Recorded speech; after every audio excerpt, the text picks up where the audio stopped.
parte que realiza la unidad de antropología forense. Una vez que terminamos esta parte de antropología forense, también como contamos con restos dentales, el doctor José va a continuar sobre la parte específica de cómo se identifican por medio de los restos dentales. Y lo otro que también es muy importante es, una vez que se termina el análisis de los restos óseos en antropología, se toman muestras del hueso, depende de cuántos huesos tengamos, de cómo estén estos restos óseos, así va a ser la muestra que se tome, que la doctora Magali nos va a explicar sobre esas muestras que se toman precisamente, y qué resultados podemos tener en ADN o en bioquímica para identificar a la persona. Entonces, es un proceso continuo. Primero empezamos con antropología forense, luego con odontología y después con bioquímica. Podemos empezar con el video.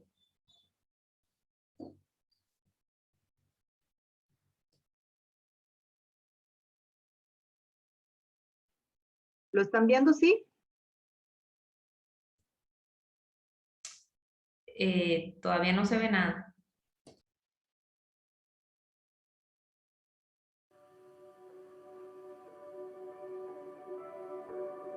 Listo. La antropología forense es una ciencia que utiliza diferentes especialidades de la antropología, como la antropología social, la arqueología y la antropología biológica, con dos fines muy específicos. Uno es para ayudar a la estimación del perfil biológico para identificar a una persona. Entonces tenemos la identificación de una persona, y el otro es para ayudar a esclarecer los hechos de muerte de esta persona. Entonces utilizamos diferentes metodologías de las diferentes ramas de la antropología en contextos legales y contextos forenses para ayudar a esclarecer y a identificar a las personas.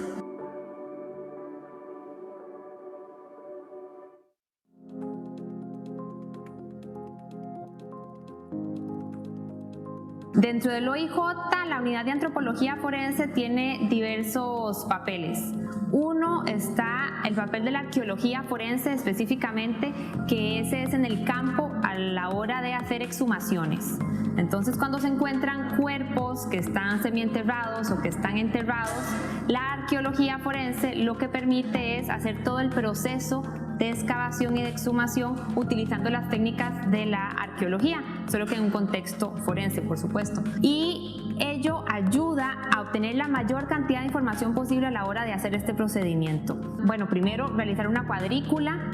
Después de la cuadrícula, ir bajando por estratos y analizar e interpretar toda la evidencia que se va encontrando cuando se van bajando estos estratos y todo lo que pueda estar relacionado con ese contexto de muerte de la persona o las personas que se estén exhumando. Posterior a eso es el levantamiento de esos restos, porque todo eso lleva un proceso muy detallado. No es lo mismo sacar un cadáver a sacar restos esqueléticos, eso conlleva muchísimo más tiempo, hay que tener mucha paciencia, porque los restos esqueléticos son más frágiles que un cadáver. Y además, uno no sabe cuando están enterrados si al sacar un hueso puede estar quizás todavía articulado a otro hueso, puede estar unido a alguna evidencia. Entonces el proceso de excavación y de recuperación de esos restos debe ser muy detallado. No es lo mismo embalar el cráneo junto con huesos largos a solamente el cráneo con la mandíbula, que son restos bastante frágiles, o las costillas aparte del fémur, por ejemplo, que es el hueso más grande que tenemos nosotros. Entonces todo este proceso ayuda a que cuando lleguen los restos al laboratorio sea más fácil la interpretación y el análisis. Entonces, el momento en el que se presume que hay restos o ya se sabe que se encontraron restos que pueden estar enterrados, es decir, una fosa, entonces ya empezamos con la comunicación, con fotografías, con el contexto del caso. Primero es ese proceso de planificación. Después, llegar al sitio y hacer una evaluación del lugar, o lo que se llama también en arqueología la prospección. Entonces, es evaluar y hacer una búsqueda sistemática de los restos si es que no se ha encontrado, y si ya sabemos dónde está el lugar, entonces iniciar a delimitar el perímetro. Delimitamos el perímetro por medio de cuadrículas. Entonces realizamos cuadrículas con una medida determinada de acuerdo a la evidencia que se está encontrando y al tamaño de la posible fosa, y a partir de ahí empezamos con el proceso de exhumación, es decir, retirar la tierra para empezar a evaluar qué evidencia se encuentra. Al estar retirando la tierra, esta tierra se debe zarandear también porque no sabemos si hay evidencia pequeña que se puede perder al simple ojo. Entonces, al zarandear, así evitamos perder, por ejemplo, falanges que pueden ser chiquititas o restos de balística o cualquier otro tipo de evidencia que es pequeña al simple ojo y que se va a poder recuperar a la hora de zarandear la tierra. A la hora de bajar los estratos y llegar a la evidencia, con muchísimo cuidado hay que remover la tierra alrededor de los restos esqueléticos, o en caso de que sean restos que estén en proceso de esqueletización, que quizás todavía tengan tejido. Entonces hay que tener muchísimo cuidado, no se pueden utilizar palas, por ejemplo, porque se le hace daño. Ahí ya va uno con cuchara de albañil, puede ir con brochas hasta descubrir completamente los restos y la evidencia. En caso de que se encuentre algún resto óseo en superficie, ellos me envían fotografías de diferentes ángulos con testigo métrico para evaluar si pueden ser restos humanos o no. Entonces a veces yo les comunico, necesito una fotografía de tal ángulo, necesito una fotografía así, entonces ellos me van enviando las fotografías y ahí yo ya les confirmo si es restos humanos o si no son restos humanos. Si no son restos humanos, pues se descarta el caso. En caso de que sean restos humanos, ahí ya continuamos cómo va a ser el levantamiento y la búsqueda de otros posibles restos humanos que se encuentren en la zona. Cuando ya tenemos los restos en el laboratorio, hay diferentes objetivos que se pueden analizar o que el médico requiere de la unidad de antropología forense para poder hacer la mejor investigación del caso. Uno es estimar el perfil biológico. La estimación del perfil biológico significa estimar el sexo de la persona, la edad de la persona, la estatura de la persona, que puede ayudar a identificar o a corroborar una identificación. Entonces se hace eso. Para realizar cualquier análisis, primero hay que ver el estado en el que vienen los huesos. Si es que vienen con tejido blando, hay un proceso de limpieza y de retiro de ese tejido que realizamos aquí en la unidad, que se llama un proceso de maceración. El proceso de maceración significa poner los restos en agua muy caliente por un periodo determinado de tiempo. En este caso utilizamos ollas de cocimiento lento para remover ese tejido y que sea más fácil la limpieza y que sea más fácil el estudio sin ningún tipo de tejido blando. Entonces primero se hace ese proceso. A veces vienen con tierra, con raíces, con lodo, y solamente se utiliza agua y un cepillito para limpiarlo, pero cuando tiene mucho tejido se realiza este proceso de maceración. Puede tardar varios días dependiendo de la cantidad de restos que tengamos y la cantidad de tejido blando que todavía tenga el cadáver o los restos esqueléticos. Una vez que termina el proceso de limpieza y de secado, además, ya podemos realizar los análisis. Primero tenemos la estimación del perfil biológico. Para esto, utilizamos diferentes marcadores en el esqueleto. Para poder estimar el sexo de una persona, lo que utilizamos por lo general y los que tienen más rasgos que nos permiten es el cráneo y la zona pélvica, los coxales. Entonces, por ejemplo, el cráneo de un hombre y el cráneo de una mujer tienen ciertos rasgos que son muy característicos y muy diferentes.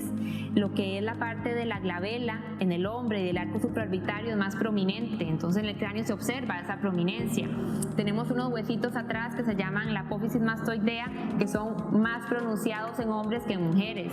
Atrás en el occipital también tenemos la protuberancia occipital, que es muchísimo más marcada en hombres que en mujeres, y vamos notando diferentes rasgos que nos pueden ir acercando a esta estimación del sexo. En la mandíbula también, los hombres tienen una rama mandibular más robusta que las mujeres, entonces ahí nosotros vamos analizando esos rasgos. También utilizamos la zona pélvica y los coxales porque anatómicamente esta zona es diferente en las mujeres que en los hombres, por la mujer tener la capacidad de tener un bebé y dar a luz. Entonces ya anatómicamente la pelvis es diferente en mujeres y en hombres. Vemos diferentes rasgos, por ejemplo en la zona del pubis y el ángulo subpúbico. El ángulo subpúbico del hombre es muchísimo más cerrado y muchísimo más abierto en las mujeres, entonces vamos analizando esos rasgos. Tenemos otra zona que se llama la escotadura ciática mayor, El ángulo de la escotadura asiática mayor es más cerrado en hombres, más abierto en mujeres, y en general la robustez de la zona pélvica del hombre es mayor que en la mujer. Entonces vamos analizando también esas otras características que nos pueden ayudar a estimar ese sexo de la persona. El otro análisis que realiza la unidad de antropología forense es análisis de traumas. Entonces, estos traumas se pueden deber a múltiples factores. Por ejemplo, tenemos mecanismos como por un orificio de bala. Entonces nosotros analizamos el orificio de bala, si es de entrada, si es de salida, cuántos orificios tenemos, cuál fue la dirección de este orificio, para poder ayudar, por supuesto, a cómo fue que murió esa persona. Nosotros no determinamos causa de muerte, eso me parece importante clarificar, eso lo determina el médico, pero nosotros le brindamos insumos e información al médico para determinar esa causa de muerte. Tenemos traumas por mecanismo cortante, entonces tenemos cortes con machetes, con cuchillos, con sierras, y cada herramienta deja una característica particular en el hueso. Entonces podríamos llegar a determinar qué herramienta hizo ese corte. No es lo mismo el perfil que deja o las características que deja una sierra a un machete. Los bordes son diferentes, nosotros analizamos esos bordes y le podemos decir a los investigadores, por ejemplo a la hora de hacer un allanamiento, qué herramientas ir a buscar y qué no herramientas buscar, porque definitivamente esa herramienta no realizó los cortes que nosotros encontramos. Entonces, para descuartizados esa información es muy importante. Incluso también lo que son fracturas con minutas, fracturas por accidentes de tránsito, fracturas por caídas, fracturas por golpes que le dan a la persona, determinar qué tipo de herramienta pudo haber originado esa fractura, incluso si esa fractura se produjo por lo que se cree que se pudo haber producido en ese contexto. Entonces nosotros podemos brindar información muy importante para poder aclarar qué circunstancias se dieron a la hora de la muerte de esta persona. Parte de los objetivos que tiene la antropología forense, bueno, uno es todo este análisis científico y de laboratorio y todos los procesos que se realizan, pero el otro también es un objetivo humanitario. Entonces aquí hay que entender que estamos trabajando con familias que están esperando información o que del todo no han tenido información por mucho tiempo y solo contamos ya con los restos óseos. Entonces, poder brindar esta información a los familiares, a los investigadores, que quizás puede ser una persona que tiene 5 o 10 años de estar desaparecida, que no se supo nada y al final sí se encuentran estos restos óseos, entonces es brindar esa paz, considero yo, para hacer un cierre del ciclo de tantos años de no saber qué sucedió con esta persona. Y por medio de la información que brinda la antropología forense, poder decir, este es su familiar y esto fue lo que le sucedió. Pero la parte humanitaria y poder trabajar con las familias y poder darles un cierre a este proceso tan doloroso que ellos han venido llevando por tantos años.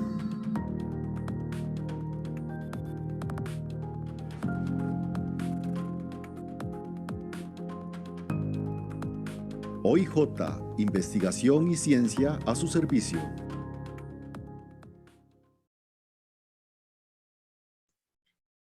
Gracias, Maricel.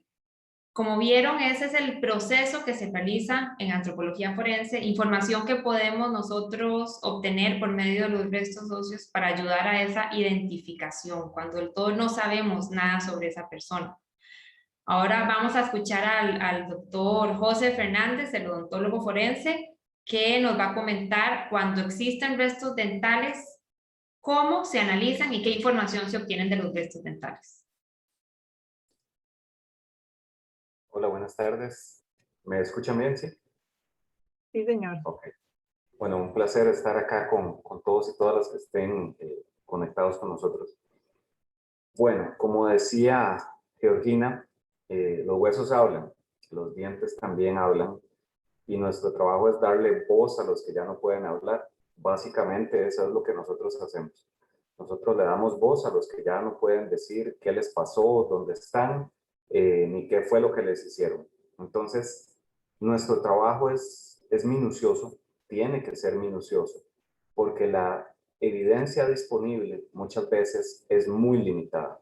Y además, en muchísimos casos, especialmente en restos que están carbonizados, solamente hay una oportunidad de hacer un análisis adecuado. ¿Por qué? Porque muchos de los restos que nosotros vamos a trabajar van a encontrarse en muy mal estado. Entonces, voy a poner unas imágenes como para que sea un poco más ilustrativo. Vamos a maximizar acá.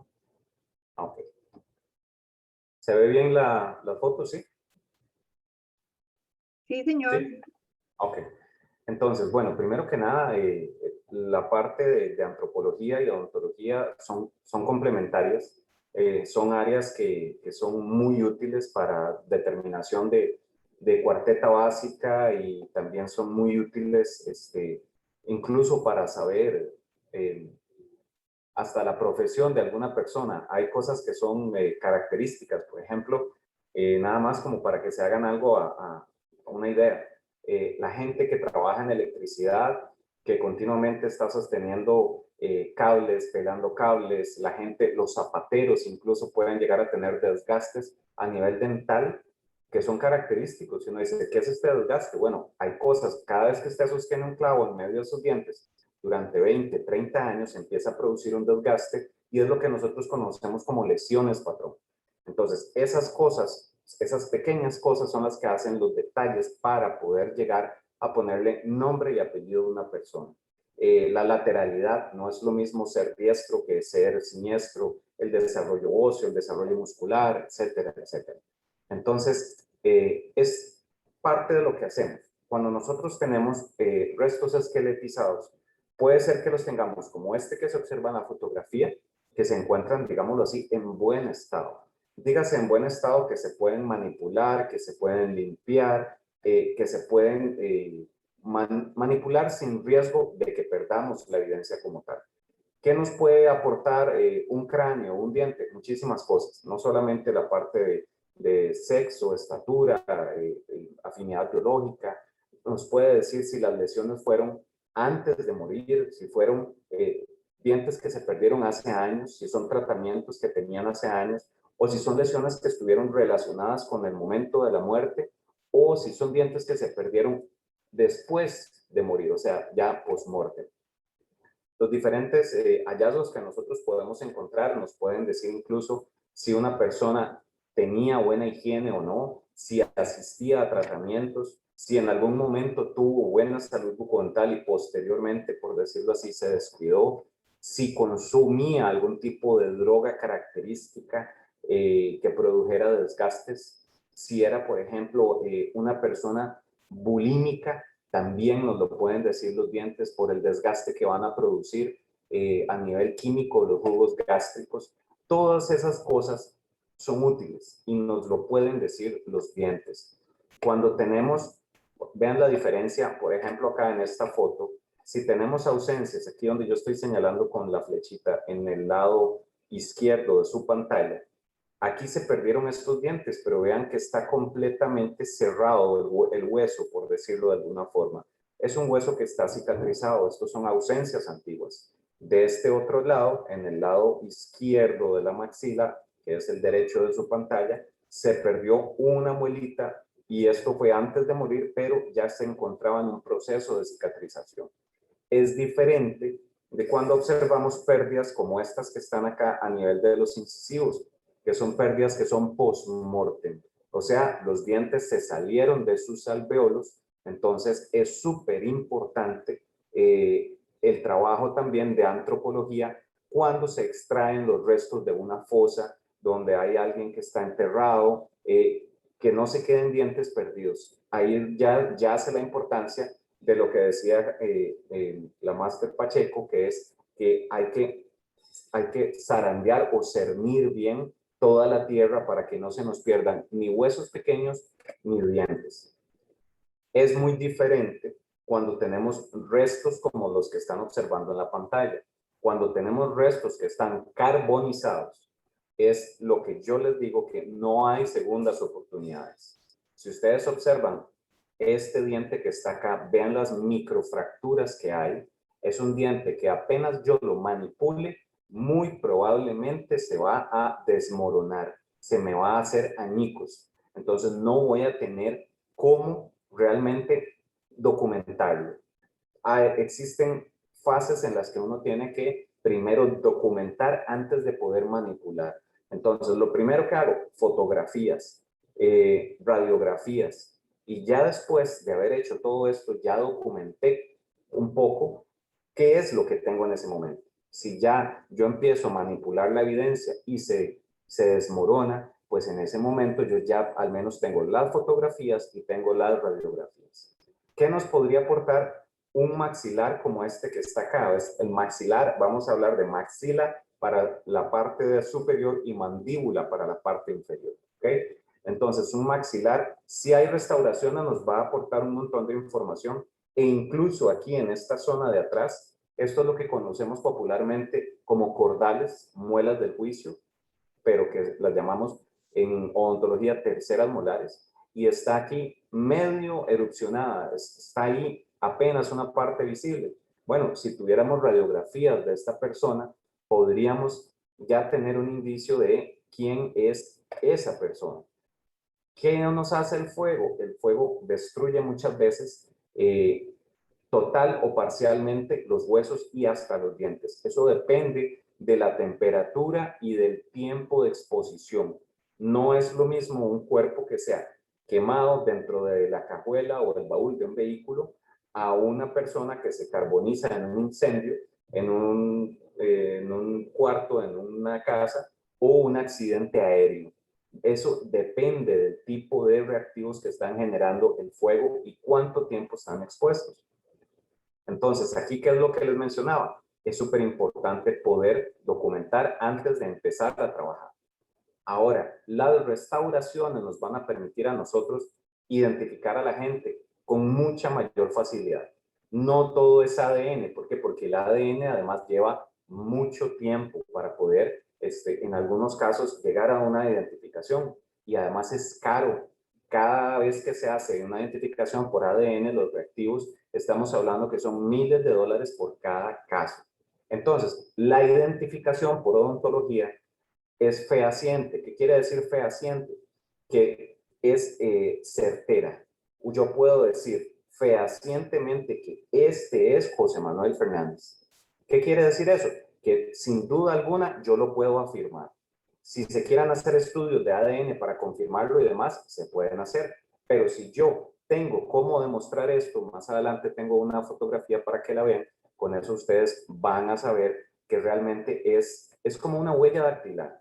Existen 3 métodos que son reconocidos a nivel mundial en la mayoría de países para identificación, que es dactiloscopia, que son las huellitas dactilares, el método odontológico o dental y el ADN. Entonces, en orden de facilidad, dactiloscopia es súper rápido, igual odontología, y en tercer lugar, ADN, que es ya como la última opción. Vean en esta fotografía, tenemos aquí coronas en porcelana y tenemos incrustaciones en oro y una corona completa en oro. Eso es completamente individualizante.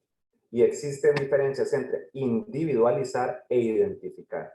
Cuando yo individualizo es que disminuyo las posibilidades de que sea cualquier otra persona. Digo, muy probablemente es fulano de tal. Y cuando yo identifico, digo, este es fulano de tal, que son 2 cosas diferentes.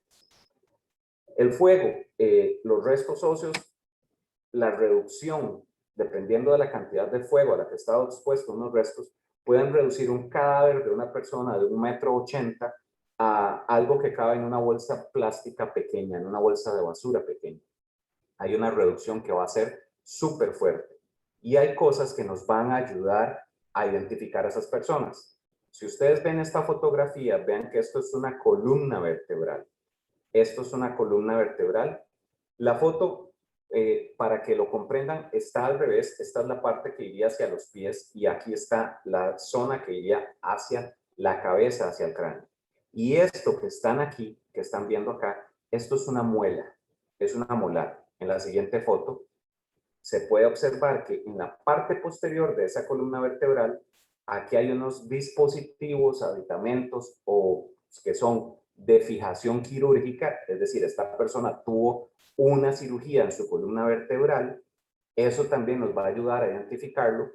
y vean que hay fusionado, fundido por la temperatura de lo que quedó. Esto es una porción de la mandíbula, esto es una muelita y esto es una corona en oro que ahí se permanece. Y esta es otra molar que también está ahí, pero está prácticamente destruida por el fuego. Con esta corona podría yo identificar a esta persona. Depende de cuánta evidencia tenga para poder compararlo. Pero ya con las coronas y con los aditamentos protésicos que tiene en la columna, entonces ahí empieza uno ya pues a ponerle nombre y apellidos a estas personas. Vean los cambios que genera el fuego, la destrucción a nivel de los molares, la destrucción a nivel óseo, pero muchas veces las restauraciones soportan el fuego. Pueden soportar horas, dependiendo del material del que estén hechos. Y la temperatura pueden soportar hasta 800 grados Celsius, o sea, mucha temperatura.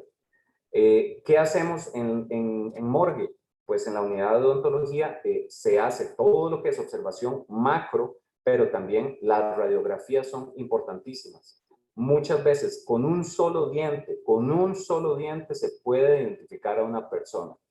Pero bueno, ¿cómo se hace eso? Pues si ese diente, esa persona tiene, por ejemplo, un tratamiento endodóntico, mal llamado tratamiento de nervio, y hay radiografías, es tan característico la forma de las raíces, la forma en que está hecho el tratamiento, la longitud, la anatomía radicular, es tan individualizante que con un solo diente, con un tratamiento, se puede identificar a una persona.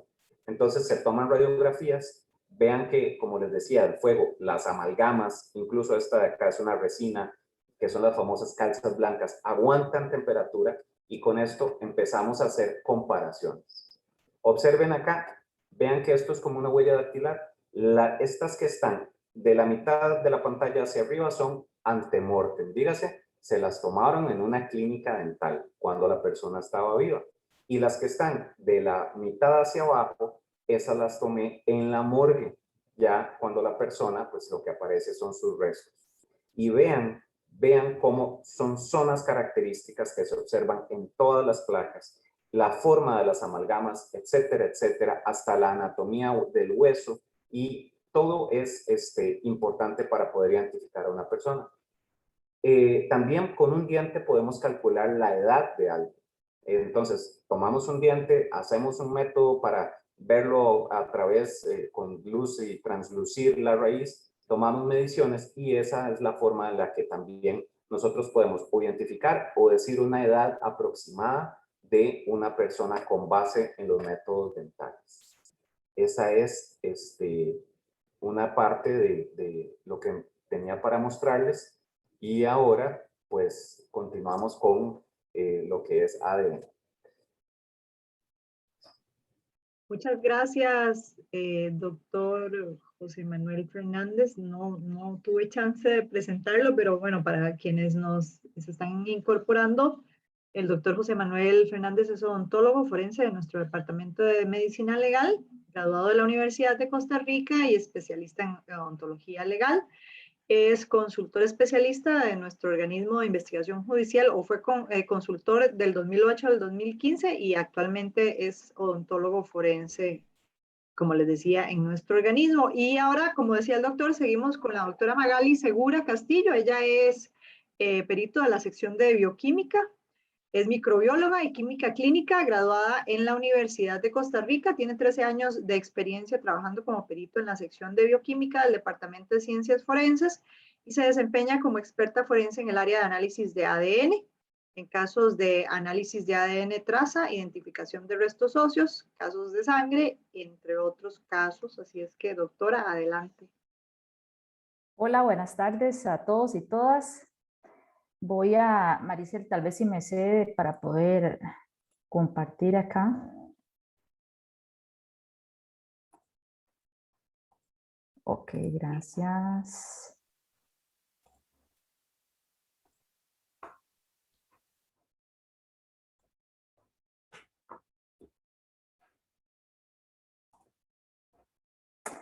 Bueno, para mí es un placer estar con ustedes hoy compartiendo en este conversatorio. Yo les voy a contar un poquito de cuál es el abordaje que se hace con estos restos óseos en la sección de bioquímica. Bueno, como comentaron los compañeros, cuando en la sección de patología no es posible identificar un resto óseo, ellos nos envían muestras al laboratorio para poder tratar de identificar ese resto óseo por medio de ADN. Existen diferentes tipos de muestras que ellos nos envían y nosotros tenemos ciertas predilecciones por algunos huesos porque ya sabemos que con esos huesos hay mayor posibilidad de lograr una identificación. Como pueden observar acá en este esqueleto, estos huesos largos como son el fémur o también otro hueso largo como la tibia, son huesos que son de nuestra predilección. También los dientes dan muy buenos resultados a la hora de hacer estudios por ADN y ellos ya lo saben. Entonces, usualmente cuando ellos tienen la oportunidad en patología de enviarnos estos tipos de muestras, son las que ellos usualmente envían. No obstante, a veces la situación no lo permite y debemos de analizar los restos óseos que estén disponibles. Entonces, como les mencionaba, hay huesos que nos permiten a nosotros tener mayor posibilidad de obtener un perfil de ADN. Los huesos que son compactos, como este hueso fémur, que es un hueso bien largo y compacto, esta es una foto de un hueso fémur partido a la mitad, ¿verdad? Vemos acá que es bien compacto, es grueso, y esto permite preservar el ADN. Entonces hay mayor posibilidad de poder tener esa identificación. Las piezas dentales son excelentes. Lamentablemente no siempre se pueden enviar, pero cuando se pueden enviar son de nuestra predilección. Y acá vemos, por ejemplo, un hueso del cráneo que no es lo ideal, pero igual tenemos que lidiar con ellos. ¿Por qué no es lo ideal? Porque como ustedes pueden observar en esta imagen, el hueso es muy esponjoso, es muy poroso. Tiene muy poca cantidad de hueso compacto. Entonces esos no son los mejores, pero como les digo, a veces no hay opción y hay que lidiar también con eso. Y estas son algunas fotos de cómo nos llegan a nosotros estos restos óseos. Entonces vienen embalados en bolsas bien individualizados, se abren en la sección de bioquímica y son rodajas del hueso fémur en este caso. Entonces ellos tienen el hueso fémur, lo parten con unas sierras en rodajas y estas son las que nos envían a nosotros para el análisis.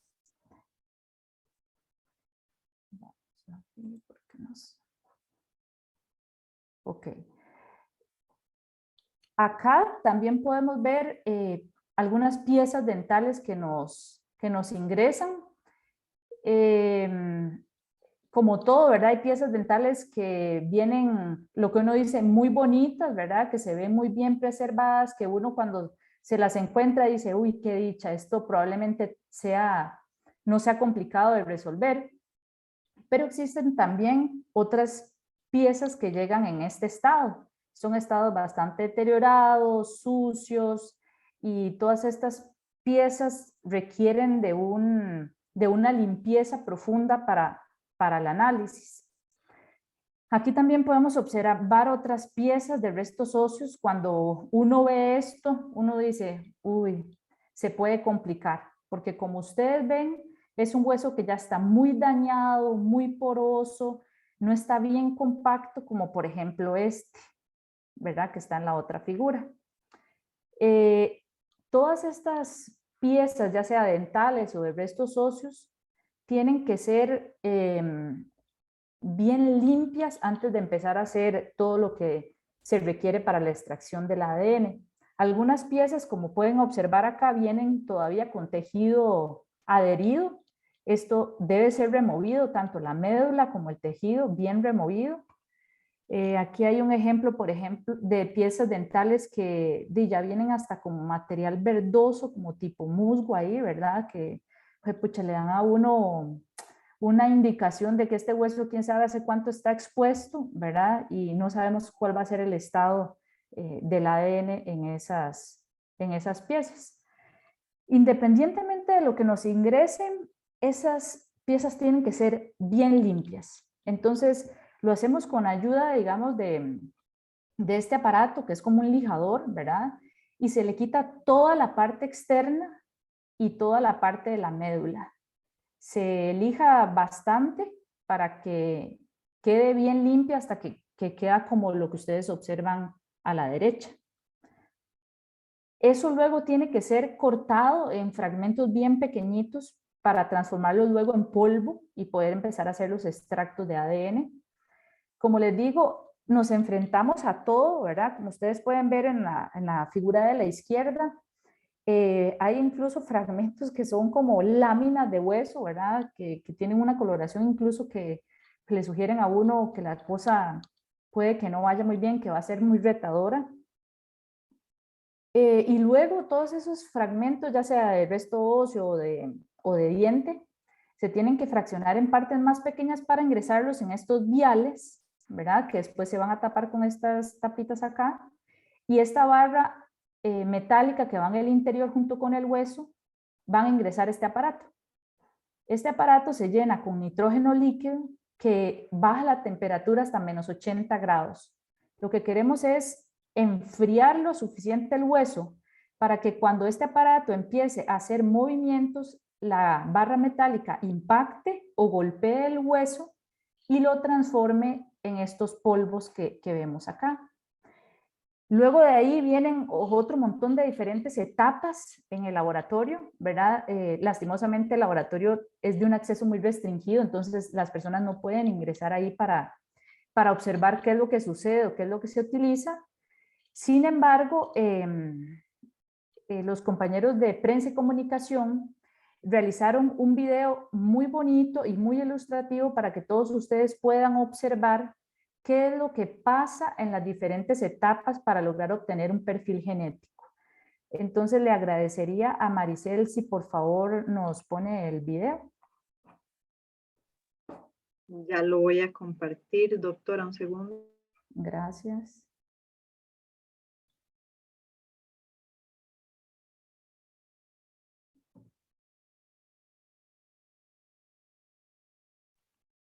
Nada más necesito que usted deje de compartir. Ok. Y yo comparto y después le vuelvo a dar el host. Listo.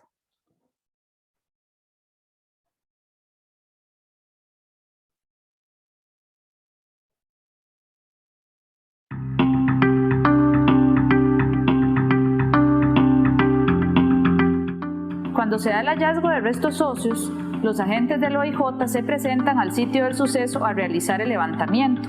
Posteriormente, estos restos óseos son remitidos a la sección de patología forense, donde se determina si pertenecen o no a un ser humano. De ser restos humanos, se remiten a la sección de bioquímica para que se realicen los análisis de ADN y tratar de identificar a quién pertenece. El análisis de los restos óseos siempre representa un reto para el analista, porque son muestras que nosotros consideramos complejas para su análisis. El ADN es el material genético que tenemos todos dentro del núcleo de la célula.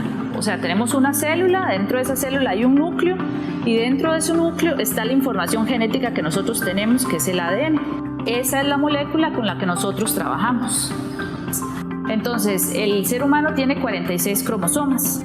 23 se heredan de origen paterno y 23 de origen materno. Y esos 46 cromosomas es todo el ADN del ser humano y nosotros analizamos unas regiones de ese ADN que son pequeñitas y que son muy diferentes entre los seres humanos para poderlos diferenciar. En una primera etapa, lo que se lleva a cabo es la limpieza del resto óseo. En esta fase, lo que se trata es de remover todo el tejido que tiene adherido el resto óseo, se remueve la médula, se le hace una buena limpieza y posteriormente se ingresa a un equipo que se carga con nitrógeno líquido para que la temperatura baje a menos 80 grados. El resto óseo se corta en pedazos más pequeños y se pone en un vial que se va a poner a menos 80 grados y que posteriormente una barra metálica se va a mover y lo va a golpear de manera de que quede polvo. Una vez que se obtiene este polvo, se pasa a la etapa de extracción. La sección de bioquímica cuenta con diferentes métodos de extracción para poder llevar a cabo esa etapa. Entonces, si un resto óseo con una extracción no se obtiene la cantidad de ADN que se requiere, se hace la segunda extracción o la tercera extracción, dependiendo de lo que se requiera. En esa etapa de extracción, lo que se busca es romper las células para liberar el ADN. Una vez que ese ADN está liberado, pasa a otra etapa, que es la etapa de cuantificación, que me va a decir a mí cuánto ADN hay en ese tubito. Y con esa información, yo planeo la fase de amplificación. En esta fase, lo que se quiere es sacar muchas copias del ADN de interés que yo voy a estudiar. Entonces yo necesito tener una cierta cantidad de ADN para poder avanzar a la siguiente etapa, y esa la voy a intentar lograr haciendo este proceso, digamos, de sacarle muchas copias para luego poderlo detectar en la siguiente etapa, que es la etapa de electroforesis capilar.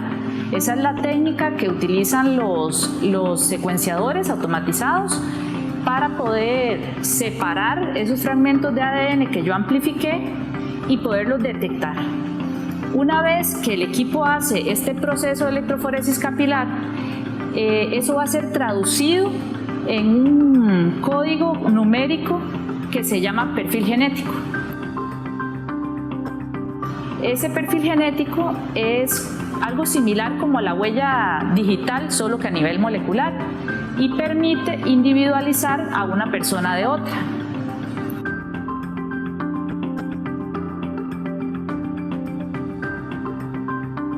Una vez que ya usted tiene, digamos, este perfil genético, viene otra fase que ya es fuera del laboratorio, que es la fase de interpretación de ese perfil. Usted necesita compararlo con los familiares y va a hacer una identificación de restos óseos, hacer análisis estadísticos y emitir un dictamen que se va a la autoridad judicial correspondiente.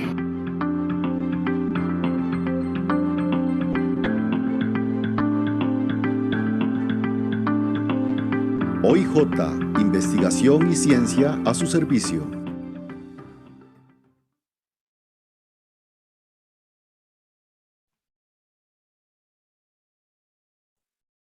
Listo, doctora. Voy a volverle a compartir el host para que usted pueda seguir. Ya.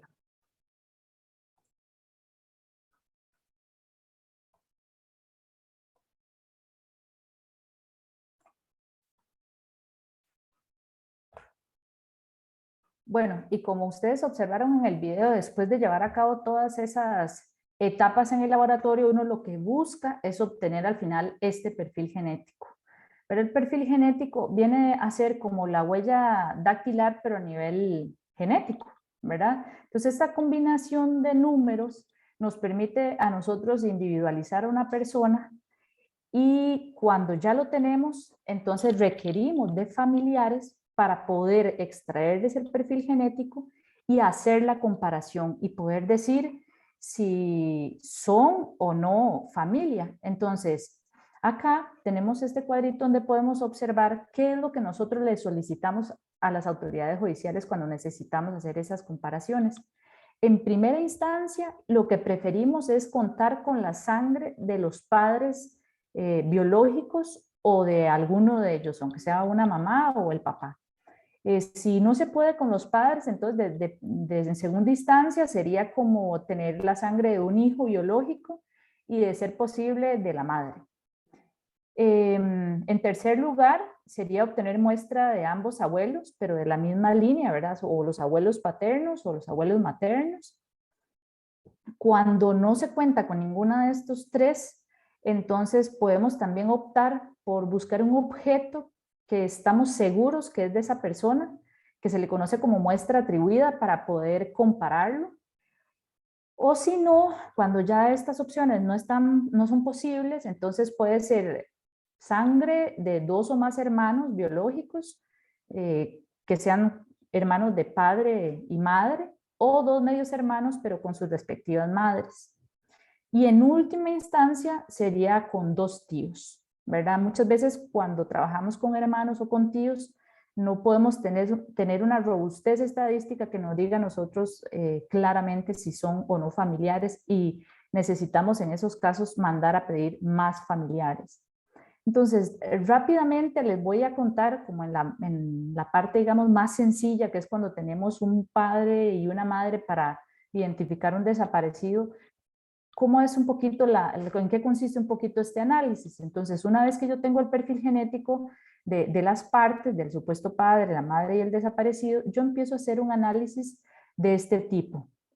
Ok, como sabemos que el hijo debe recibir la mitad de información genética de la madre y la otra mitad del padre, entonces yo digo, ok, para este marcador, la mamá es 13-15 y el desaparecido 10-13. Entonces yo digo, ok, este 13 se lo hereda la madre. ¿Ok? Entonces después digo, ok, el perfil del padre para este marcador. Ok, el papá es 10-14 y el hijo tiene un 10. Entonces yo digo, ok, en este caso el padre le está heredando el 10. Para este marcador hay una inclusión, ¿verdad? Lo mismo se hace, el mismo análisis se hace para el resto de marcadores. Por ejemplo, en el siguiente, la madre le hereda el 30 y el papá le hereda el 32.2, entonces no encontramos ninguna discrepancia. Por ejemplo, en este caso, si yo tuviera el desaparecido que es 30-32 y el papá y la mamá en sus perfiles no tienen el 30 y el 32, entonces yo digo, oh, aquí hay una exclusión. Sigo revisando y al final determino si sí puede ser un familiar o si no. Y luego hacemos un análisis estadístico que termina de confirmar o decir si la relación es, digamos, positiva o si sí es o si de verdad no es. En la sección de bioquímica, como dijo la doctora Georgina Pacheco, el grupo de trabajo que analiza restos óseos es un grupo de trabajo muy comprometido.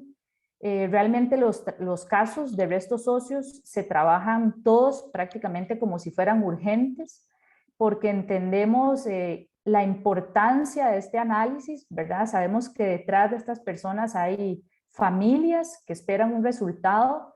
Entonces, nosotros sí tenemos eso muy claro y hacemos un trabajo muy comprometido para lograr dar este tipo de identificaciones. Maricel, yo no sé si los invitamos a que realicen preguntas o eso sería, digamos, lo que yo tenía que compartirles. Muchas gracias, doctora. Y bueno, para los que se han unido recientemente, estamos hablando sobre la identificación de restos óseos. Tenemos con nosotros a la doctora Georgina Pacheco, que es antropóloga forense del Departamento de Medicina Legal. Tiene 10 años de trabajar con nosotros en el OIJ. Ha hecho o ha realizado trabajos en España, en Perú, en Ecuador, en Estados Unidos, entre otros países, y es miembro de la Asociación Latinoamericana de Antropología Forense desde el 2015, creadora de la Unidad de Antropología Forense en el Organismo de Investigación Judicial. Tenemos también al doctor José Manuel Fernández, que es odontólogo forense igual del Departamento de Medicina Legal, graduado de la Universidad de Costa Rica y especialista en odontología legal y forense de la Pontificia Universidad de Javeriana.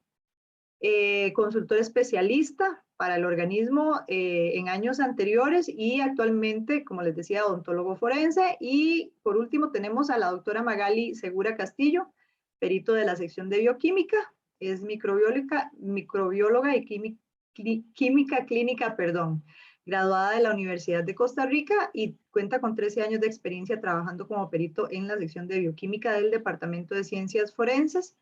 Actualmente, como les decía, es experta forense en el área de análisis de ADN, en casos de ADN, ADN traza, identificación de restos óseos en casos de sangre y otros. Para las personas que se nos han venido uniendo, todavía tenemos personas aquí que se están uniendo a esta conferencia. Y bueno, ahora dejamos el espacio abierto para que ustedes, si gustan, puedan hacer alguna consulta. Yo tengo algunas, pero le daría primero la palabra a todas las personas que nos están acompañando por si alguien quiere hacer algún comentario o quiere hacer alguna pregunta. Aquí, bueno, aquí tenemos algunas ya. Nada más un segundito. Vamos a ver, nos dicen por acá. Bueno, muchas gracias por la valiosa información, por la actitud humanitaria. Dice, consulta para la doctora Georgina Pacheco. ¿Cómo discriminar los rasgos morfoosteológicos de la afinidad biológica entre los habitantes costarricenses versus extranjeros, teniendo la premisa y observación del incipiente mestizaje a nivel nacional e internacional? Vamos a comenzar con esa porque hay varias aquí para los otros especialistas, pero mejor vamos una por una, doctora. Gracias. Bueno, en realidad, para poder estimar la afinidad biológica, se utilizan rasgos y diferentes, rasgos morfológicos que tiene el cráneo. Eso es lo que se utiliza para poder estimar la afinidad biológica. Lo que sucede, bueno, como decía el que está haciendo la pregunta, es que aquí en Costa Rica tenemos una mezcla muy grande de diferentes nacionalidades, de diferentes personas de posiciones geográficas en el mundo. Entonces hay una mezcla, hay una cantidad de rasgos que puede ser que tenga un rasgo de una afinidad en específica y un rasgo de otra afinidad. Por lo que es muy difícil, cuando no se tienen bases de datos solo para Costa Rica, poder llegar a estimar esta afinidad biológica. Entonces, al inicio, yo cuando empecé a hacer los análisis, afinidad biológica, bueno, hay diferentes categorías, no es raza, eso quiero decirlo muy claro, no se utiliza el término raza, sino que lo que se utiliza es esto, etnicidad o afinidad biológica. Entonces, o ancestralidad también, de hecho en Estados Unidos se les llama ancestralidad, que por ejemplo caucásico, afrodescendiente, indígena, hay diferentes categorías. Al inicio es muy difícil porque la mayoría siempre salen mixtos, es una mezcla, precisamente porque no todo el mundo tiene todos los rasgos específicos para una de estas categorías. Entonces, en un país como Costa Rica, donde existe tanta mezcla, la afinidad biológica es mixta, por lo general, a menos de que sea alguien que no tenga esta cantidad de mezcla y tenga estos rasgos muy específicos. Así que si cuesta estimar la afinidad biológica, más cuando un país como Costa Rica no se tiene una base de datos todavía para poder hacerlo.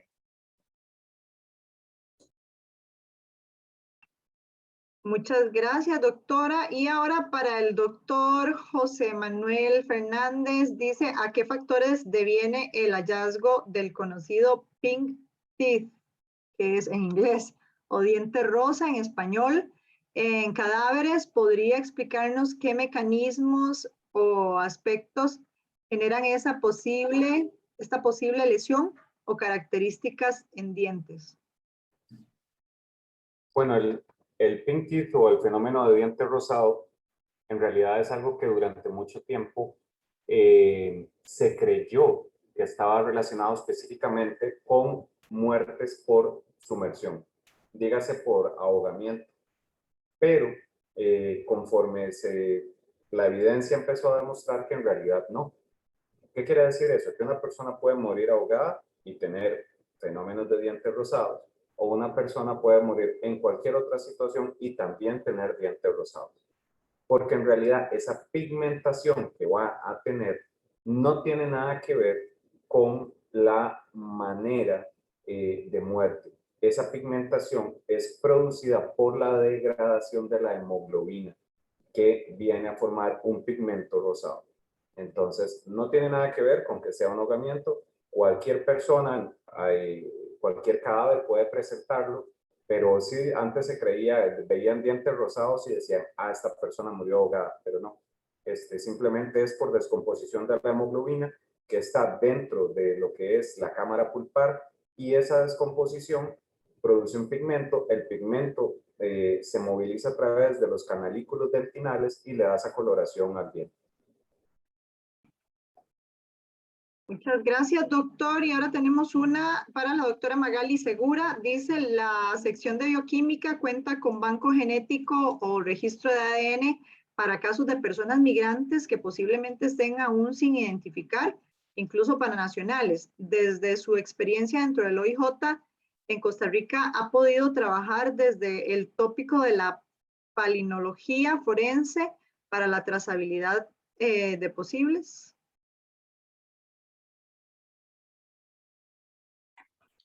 En la sección de bioquímica se cuenta con una base de datos CODIS que tiene una parte humanitaria. En esa parte se ingresan los perfiles genéticos que se obtienen de restos óseos que no han sido identificados. Y también se ingresan los perfiles genéticos de familiares que andan tratando de buscar una persona que ha desaparecido. Entonces, constantemente se hacen búsquedas en esta parte humanitaria que tiene la base de datos que se llama CODIS para ver si existe alguna coincidencia. En el caso de que se encuentre alguna coincidencia entre los familiares y algún resto óseo desaparecido, esa información se le comunica a la autoridad judicial mediante un dictamen. Eso es actualmente lo que tenemos. Base de datos de población migrante no tenemos. Me imagino que hace referencia como a base de datos, digamos, específicas para extranjeros. Sin embargo, si hay un extranjero que tiene una persona, un familiar desaparecido, ingresa a esta base, digamos, CODIS de la parte humanitaria para tratar de hacer búsquedas y lograr alguna identificación.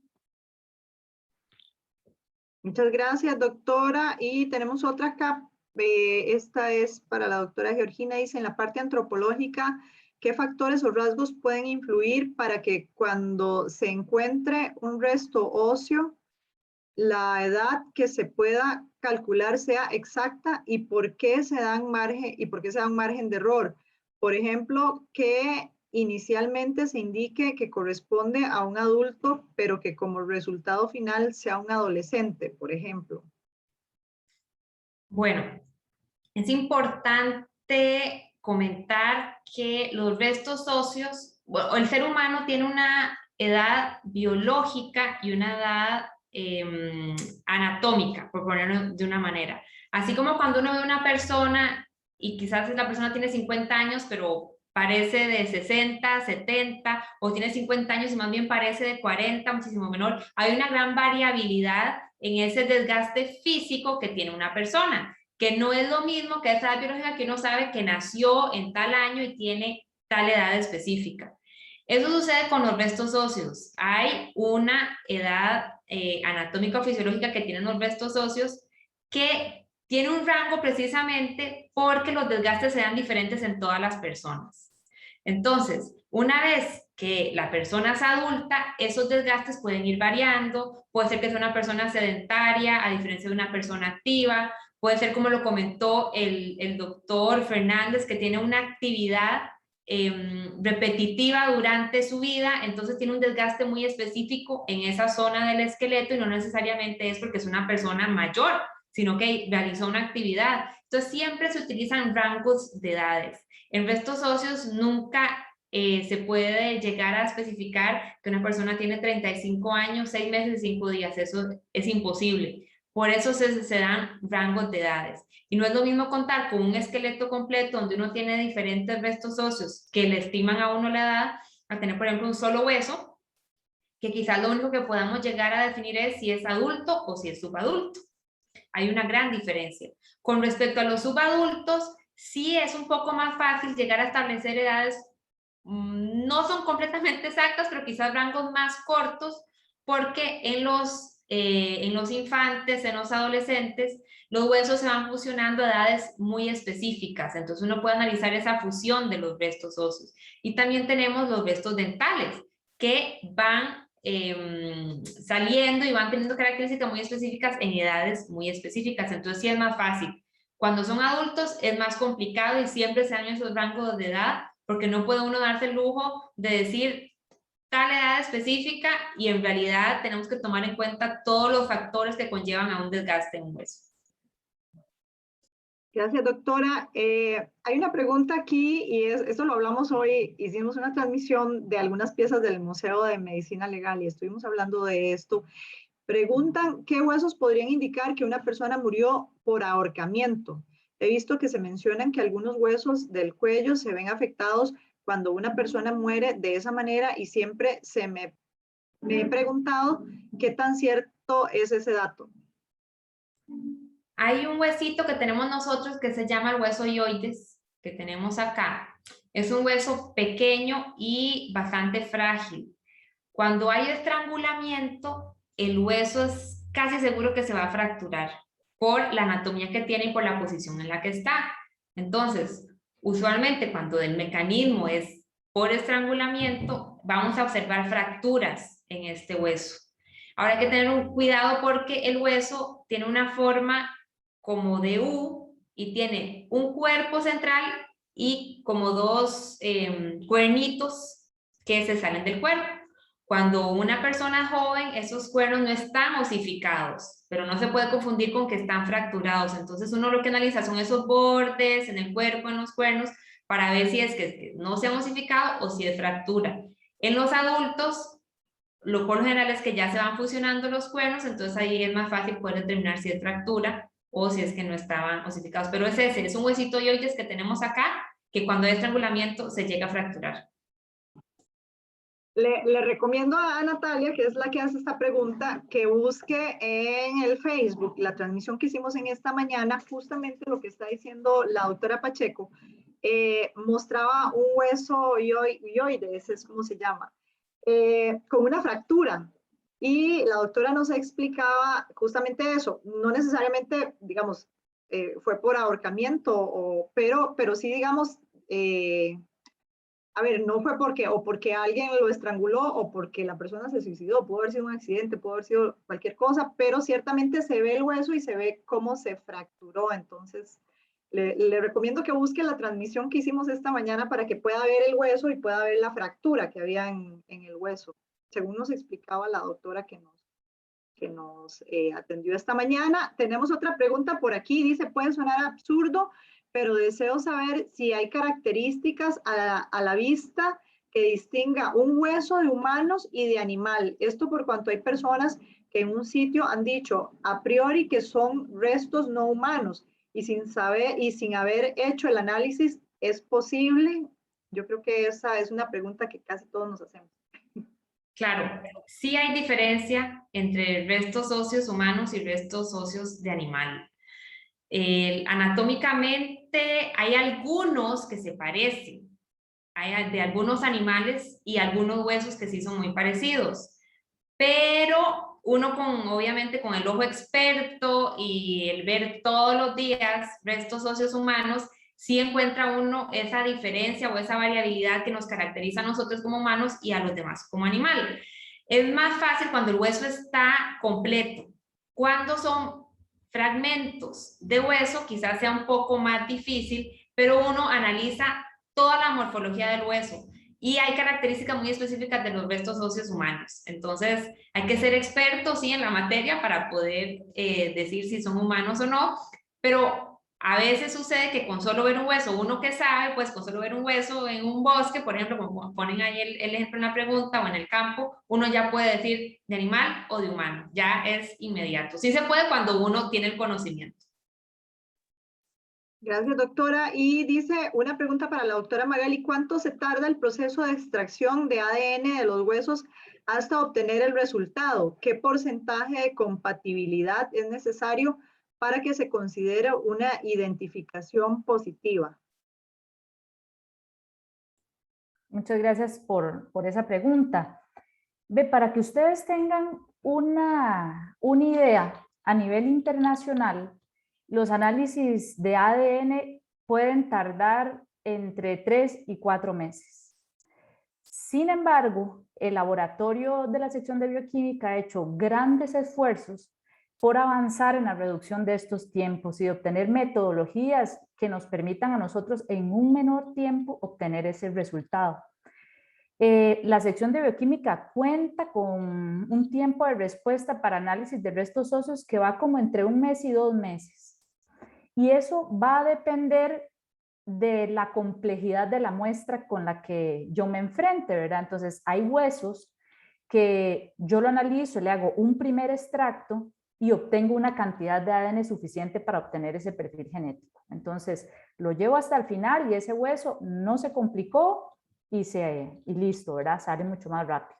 En otros casos, el ADN puede estar degradado en bajas cantidades, que son situaciones retadoras para uno como analista. Y entonces se hace una primera extracción, que es una extracción más sencilla, la más rápida, y si no hay un resultado satisfactorio, yo debo de ir a avanzar a una segunda extracción, que es una extracción más compleja, que se tarda más tiempo y volver a pasar por todas las fases para poder llegar al final y decir si requiero incluso una tercera extracción, ¿verdad? Entonces, si a mí me toca un hueso que se dificulta mucho su obtención de ADN, yo voy a tardar más tiempo, ¿verdad? El tiempo promedio es ese, usualmente entre 1 y 2 meses, dependiendo de la complejidad. Y la otra parte de la pregunta era lo del porcentaje de compatibilidad. Entonces, primero nosotros hacemos cuando es factible y cuando es, por ejemplo, con una mamá y un papá, que es una relación, digamos, directa, yo hago un análisis visual. Y si no encuentro en ninguna exclusión, yo procedo a hacer un análisis estadístico con un software, ¿verdad? Ese software me va a dar a mí un valor que me va a decir cuántas veces más es más probable que esos sean los familiares a que sean otras personas los familiares. Usualmente, si ese valor es superior a 100,000, uno lo dice como positivo, ¿verdad? Pero usualmente en ADN el análisis es muy robusto y se analizan muchos marcadores, entonces por lo general yo siempre voy a tener datos mucho mayores de 100,000. Eso va disminuyendo de acuerdo, digamos, a la lejanía que tengan los familiares. No es lo mismo comparar un posible papá y mamá a, por ejemplo, 2 tíos, ¿verdad? Donde la reconstrucción genética es más compleja.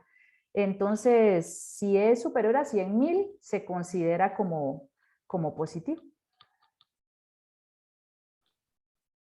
Muchas gracias, doctora. No sé si alguien más tiene alguna pregunta. Si gustan, pueden igual levantar la mano y hacer la pregunta directamente. Yo tengo una pregunta para el doctor Fernández. A mí siempre me ha surgido la duda porque, digamos, cuando, por ejemplo, en una catástrofe se encuentran huesos de diferentes personas, se hace el análisis, bueno, eso también va para Georgina, si se puede identificar entre un cúmulo de huesos a quién pertenece cada uno, pero en dientes también, o sea, entre un cúmulo de dientes, por ejemplo, que se encuentren puede ser como se ha dado a nivel de América Latina, en países donde, por ejemplo, hay fosas múltiples. ¿Es posible identificar a quién pertenece cada uno o no? Eso es, o sea, no se puede identificar tanto en dientes como en huesos. Bueno, esa es una muy buena pregunta. Eso va a tener diferentes variables.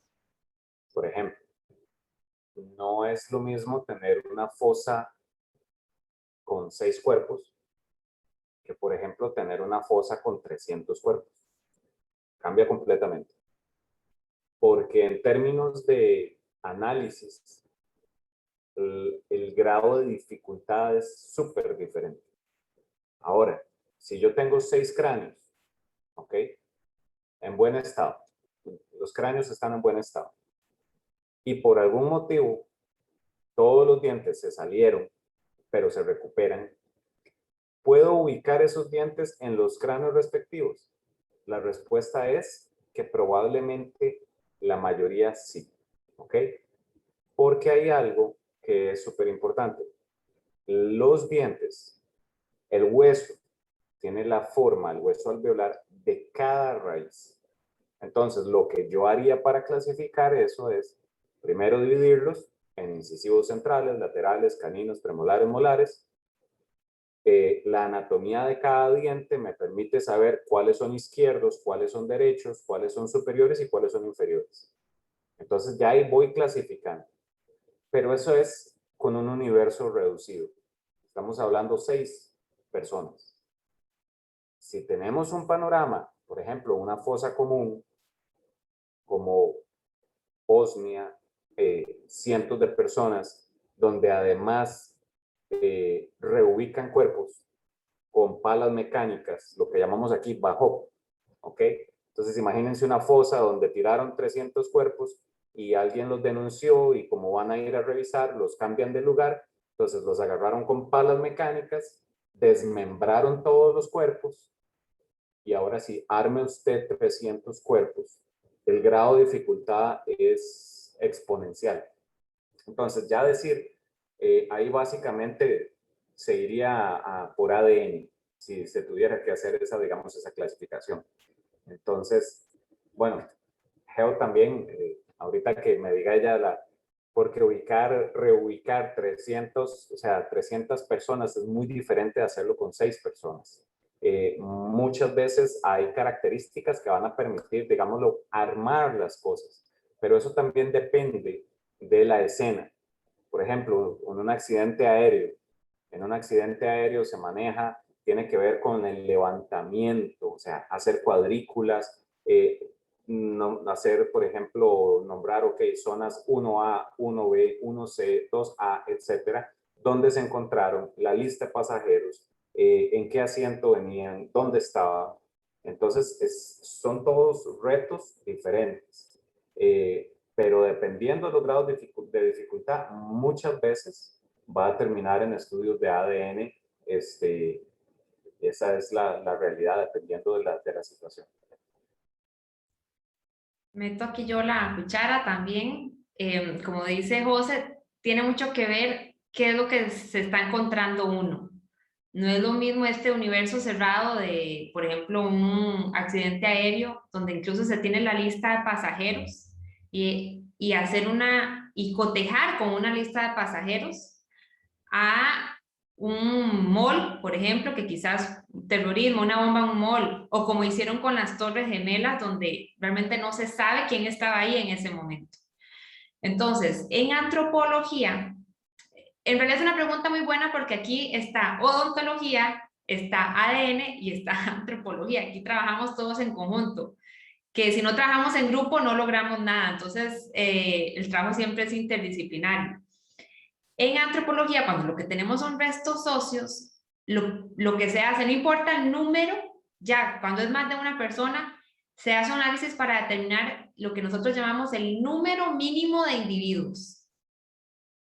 Y eso se hace a través del análisis de cuántos restos óseos tenemos de un hueso y de una lateralidad específica. Entonces, ¿cuántos fémures derechos tenemos? ¿Cuántos cráneos tenemos? ¿Cuántas tibias izquierdas tenemos? Y los dividimos en adultos y subadultos. Entonces, ahí poco a poco se va haciendo el análisis. Ahora, para identificar, podemos decir, bueno, un número mínimo de individuos, 200, por poner un caso hipotético. Ahora, de ese número mínimo de individuos de 200, se tienen que mandar muestras para ADN. No hay otra manera más que con ADN. Entonces, escoger de esos 200 qué muestra se va a mandar. Pero ya sabiendo que el número mínimo de individuos es 200. Si no, no puedes mandar, si tenés 5.000 fragmentos, no vas a mandar los 5.000 fragmentos ADN. Eso es algo imposible. Pero ya sabiendo que tenemos ese número, entonces eso es lo que se manda. Caso, por ejemplo, como el de las Torres Gemelas, que fue hace poquito, que ha sido, ¿verdad?, como de moda el tema. Estamos hablando de casi 3.000 personas que se tuvieron que identificar y que todavía solo se ha identificado un 60%, o sea, falta un 40% de ser identificado. ¿Qué sucede? Que no todos los cuerpos se pueden recuperar, el estado de los cuerpos es distinto y además se necesita algo con qué cotejarlo. Como decía Maga, necesitamos un familiar que tenga las características necesarias para poder hacer esa comparación de ADN. Entonces, muchas veces puede ser que esté el cuerpo, pero ¿con qué lo comparamos? ¿Con quién lo podemos identificar? Eso tampoco sucede. Entonces, necesitamos el conjunto de las 3 disciplinas para poder llegar a hacer esa identificación, pero depende mucho si son 6 cuerpos, si son 200, si son 3000 y en el estado en el que están. Y si es un universo cerrado, donde, como el accidente aéreo, donde tenemos una lista de pasajeros, o es un lugar donde no sabemos absolutamente nada quiénes estaban ahí. Entonces, cada contexto va a ser distinto. No sé, la doctora Magali, en tantos cuerpos sería muy complicado también el análisis de ADN, doctora. Bueno, como decía Georgina, ¿verdad? Ellos tienen un primer trabajo en tratar de identificar, como ella dice, el número de posibles personas que estaban ahí presentes, como decir, en una fosa común o en un accidente aéreo, que ya lo hemos tenido. Y nosotros empezamos a analizar las muestras que ellos nos envían. Y una vez que tenemos esos perfiles, también tenemos que buscar los familiares de las personas que están desaparecidas para poder asociar los cuerpos con las familias, ¿verdad? Entonces que yo diga, ok, el cuerpo 1 que me enviaron pertenece a esta familia, el cuerpo 2 a esta otra familia, y así, digamos, tratar de ir resolviendo el rompecabezas, ¿verdad? Porque esas son situaciones realmente muy complejas que requieren del trabajo interdisciplinario, tanto de patología como de ADN. Perfecto, muchas gracias. No sé si alguien más tiene alguna pregunta. Si no, pues agradecerle a la doctora Georgina Pacheco, al doctor José Manuel Fernández y a la doctora Magali Segura por haber estado con nosotros esta tarde y traernos este tema. Les recuerdo que estas conferencias las vamos a subir a nuestro canal de YouTube. Y también para los que han estado con nosotros, si ustedes quieren ver los videos que realizamos en la Oficina de Información y Prensa, los videos que les presentamos ahora, los pueden ver en nuestra revista. Nosotros tenemos una revista digital que se llama Revista OIJ, justamente, y el link es muy fácil, es www.revistaoij.com. Ahí se pueden meter, pueden ver estos videos y además pueden ver algunos otros reportajes que tenemos ahí muy interesantes para quienes les interesan este tipo de temas y algunos otros que tenemos en el organismo de investigación judicial.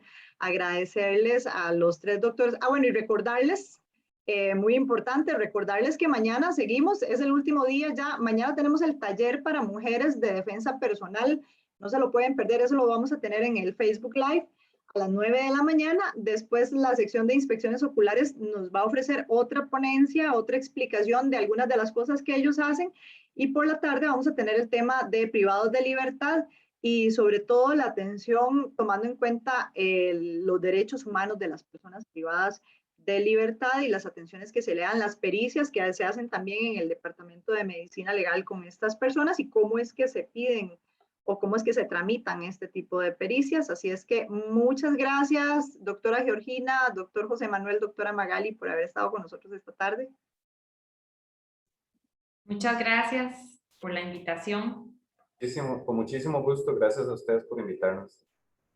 Sí, un placer haber compartido con todos ustedes. Bueno, muchas gracias y gracias a todas las personas que se quedaron con nosotros. Nos vemos mañana si Dios lo permite. Buenas tardes.